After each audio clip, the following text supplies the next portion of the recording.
Hello dear aspirants, this is Dr. Sourav Sir's classes. Our contact number is 98367930076.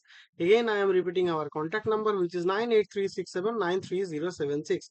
And our email ID is souravsirclasses@gmail.com. So if you have any queries, that means any doubts or anything, so please feel free to contact on this number. Then you can join our regular batches, our one-on-one sessions, and our online classes also. So that will be beneficial for your preparation of upcoming examinations. Okay, so that's like GLET or everything, so please feel free to contact if you need any help from us. Okay, so now we are going to solve a mathematical problem which is appeared in the GLET, and the question is telling us that if delta 1 is equals to the determinant of the given 3 cross 3 matrix, whose rows are xbb, second row is axb, and third row is aax, and lambda 2 is the another matrix, 2 cross 2 matrix, and which is xbax, and we have to find the determinant of it. Okay, so as delta 1 and delta 2 are the given determinants, then there are four options here. That means that we have to find the relation between lambda 1 and lambda 2.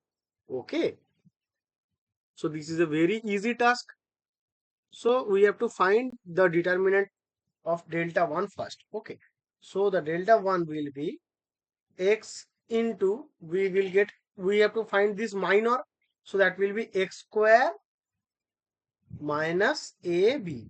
Okay, so minus, we have to find the second minor, so minus b, so then it will be ax.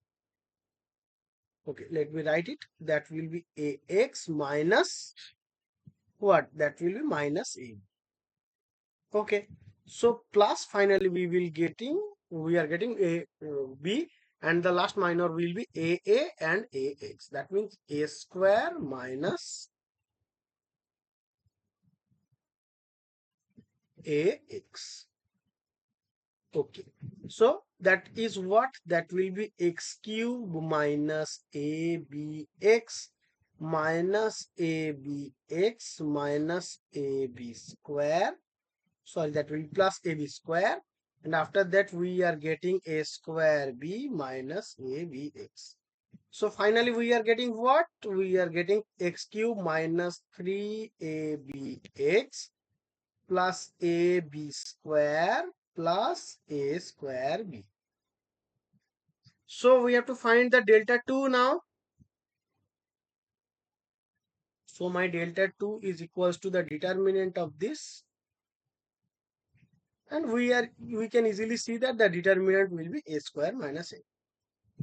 Okay, so now let us take del x of lambda 1. Then we will get what? Then we will get only 3x square minus 3ab, because the derivative of x cube with respect to x is 3x square, and derivative of x with respect to x will be 1. So we are getting only these things, and these things derivative with respect to x will be 0. So that is not feasible here. So that is equals to what? That can be written as 3 into x square minus ab. So that will be equals to 3 lambda 2. So our del x of lambda 1 is equals to our 3 lambda 2. So what will be the correct answer of this question? So our correct answer of this question will be our option B. Okay. So again, I am telling that if you have any other mathematical queries, doubts or anything, so please feel free to contact on this number. That means you can call on this number, or you can WhatsApp also. Rather, you can drop an email to our email ID, which is souravsirclasses@gmail.com. So you can enjoy all the services of Dr. Sourav Sir's classes. Okay. Thank you guys. Hope you understood. Thank you.